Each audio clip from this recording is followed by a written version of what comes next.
Esse é o Ancapso e nós vamos falar agora sobre o PL da anistia, que voltou a ser chamado de PL da anistia. Olha que coisa, durante alguns dias só se falava em PL da dosimetria. Não, porque anistia não pode, que vai ser PL da dosimetria, não sei o que lá. E parece que a coisa agora voltou a ser PL da anistia, né? Eu, sinceramente, não estou por dentro do que eles estão conversando por lá, qual é a alternativa que tem, mas parece que o Eduardo Bolsonaro exige isso lá dos Estados Unidos, é por isso que o pessoal está chateado com essa história toda. Mas a gente tem mais um argumento importante aqui, que sim, do ponto de vista jurídico é importante, o argumento trazido aqui pelo Jorge Seife, de que foi considerada na votação da Constituição a colocação explícita de que o crime contra a democracia não seria suscetível de anistia, mas isso foi votado contra, ou seja, o constituinte originário definiu que não, que crimes políticos como golpe de Estado, esse tipo de coisa, podem sim ter anistia. Isso está explícito no registro da Constituição, e isso é uma coisa importante. Vamos entender esse caso aqui. Essa notícia foi sugerida por Sonegation Society, Nikita Molotov e várias outras pessoas. Obrigado aí ao pessoal que está sugerindo a notícia lá no nosso site, no visãolibertaria.com, e obrigado a você que está assistindo o nosso vídeo. Se você gosta do nosso conteúdo, por favor, deixe o seu like e se inscreva aqui no canal, né? Pois bem, vocês sabem a minha opinião sobre isso, seja PL da anistia, PL da dosimetria. Se for alguma coisa razoável, se a gente conseguir chegar no meio termo, excelente, vamos em frente nisso daí, né? Mas parece que está difícil chegar nesse meio termo. Parece que o pessoal da esquerda quer porque quer Bolsonaro cumprindo mandato, cumprindo prisão fechada, não sei o que lá, de novo, para poder equivaler ele com Lula, né? A ideia deles é essa, dizer que é tudo a mesma coisa, que Bolsonaro e Lula é a mesma coisa, coisa e tal. Um absurdo completo, porque esse processo contra o Bolsonaro não tem nem pé nem cabeça, enquanto o processo com Lula foi um processo longo, com investigação, com vários depoimentos, com várias etapas, com todo o devido processo legal. Mas enfim, o líder do PL, o Sóstenes Guimarães, está nos Estados Unidos, conversou com o Eduardo Bolsonaro e parece que a visão é que justamente seria que ele vai insistir no PL da anistia. Tem que ser PL da anistia mesmo, né? E o relator do PL da anistia, repara, mas voltaram a falar de anistia. Agora voltou a ser PL da anistia. Esquece PL da dosimetria, não tem mais PL da dosimetria, é PL da anistia mesmo. Ele está dizendo que quer destravar o texto com o Valdemar da Costa Neto, ou seja, continuam as negociações para ver em que ponto que chega. De novo, seja anistia, seja dosimetria, seja qual for a ideia que eles tenham lá, o importante é o caminho disso daí, ser um caminho de cicatrizar essa ferida, porque é um absurdo o que o Alexandre de Moraes fez com o judiciário brasileiro, destruiu a justiça brasileira para perseguir politicamente o Bolsonaro, não tem nenhuma lógica isso, né? Então esperamos que cheguem num ponto razoável, né? A expectativa é que na semana que vem tenhamos algum andamento com isso, a gente não sabe ainda. Um dos argumentos que o pessoal falava sobre o PL da dosimetria, né, a pacificação do Aécio, um dos projetos, um dos pontos que eles colocavam é que não pode ser anistia, porque o Supremo já falou que a anistia é inconstitucional, né? E, de novo, é possível que o Supremo tome essa decisão de ser inconstitucional? Até é possível. Mas a verdade é que o único ministro que falou, os únicos ministros que falaram abertamente que a anistia é inconstitucional foi o Alexandre de Moraes e o Gilmar Mendes. O Barroso deu a entender alguma coisa nesse sentido, mas não falou textualmente isso. Então, por enquanto, a gente tem 3 votos dizendo que a anistia é inconstitucional. Mas o problema é que a anistia não é inconstitucional. Tem um monte de evidências que deixa claro que a anistia, sim, é uma possibilidade dentro da Constituição brasileira.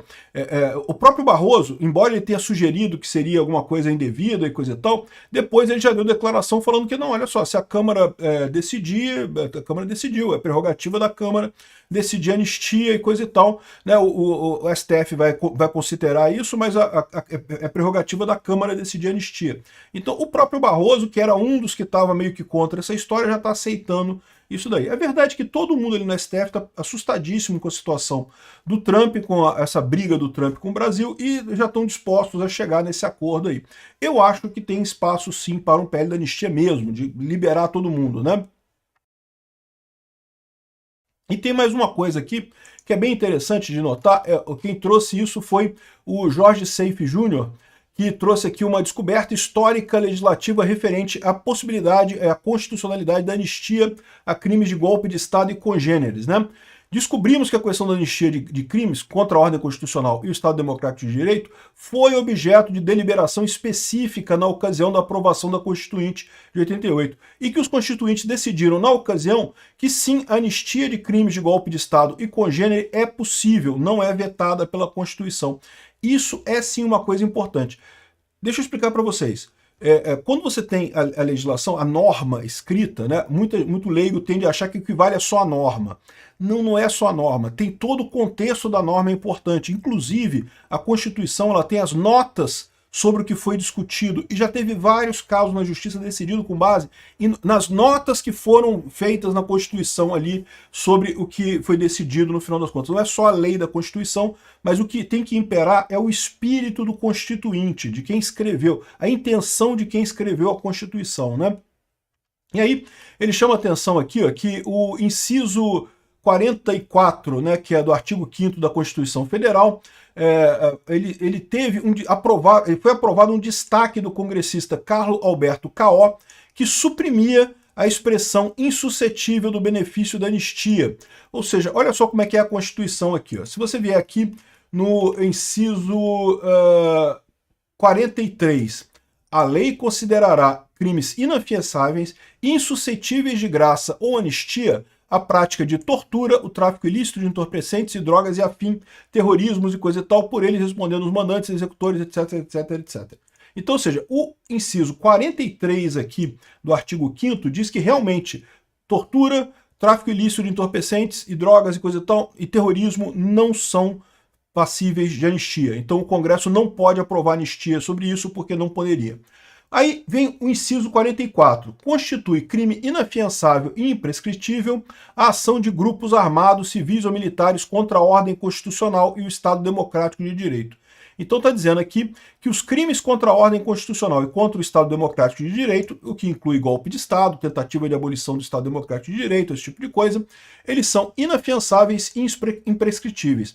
Aí existe a intenção, né, a ideia que tinha circulado no STF é que o crime de golpe de Estado seria também insuscetível de graça ou anistia por comparação, já que está falando aqui que é crime inafiançável e imprescritível também, e na de cima está dizendo que crimes inafiançáveis e imprescritíveis seriam insuscetíveis de graça ou anistia, então isso seria equiparado e esses crimes aqui também seriam insuscetíveis de graça ou anistia.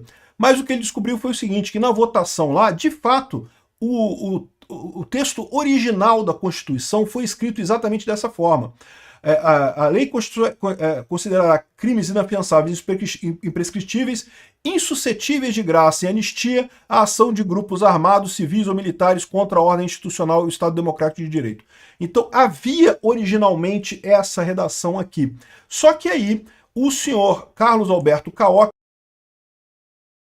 tá aqui, ó, Carlos Oliveira de Santos, que é conhecido como Carlos Caó, foi um deputado brasileiro pelo PDT do Rio de Janeiro, eleito pelo Rio de Janeiro. Ele foi eleito em 82, depois se licenciou, depois ficou de 87 a 90, portanto, justamente na época da Constituinte. O deputado Carlos Alberto Caó, infelizmente, faleceu em 2018, tá? Aqui no Rio de Janeiro. Ele era filiado ao PDT, militante do movimento negro. Olha que coisa curiosa, né? Porque naquela época, justamente o pessoal da esquerda é que estava animado com anistia, que queria anistia e coisa e tal, né? Pois é. Então ele apresentou o seguinte destaque. O que é um destaque? É tipo assim, uma proposta de alteração do texto da lei. Então aqui, ó, conforme anexado durante a Assembleia Constituinte, os constituintes aprovaram um destaque do congressista Carlos Alberto Caó, o qual pedia para suprimir um texto da lei, justamente o inciso 44 do artigo 5º, que tinha a informação insuscetível do benefício de anistia, de modo a permitir que crimes contra a ordem estatal e democrática sejam passíveis de graça ou anistia. Ou seja, a justificativa é exatamente essa, está escrita aqui, ó. Destaque 2184. Senhor presidente, requeiro nos termos do artigo 7º da resolução tal e tal, o destaque para aprovação da emenda número tal do Constituinte Caó, retirada da emenda a expressão insuscetível do benefício de anistia do artigo 5º. E tem aqui mais o detalhamento.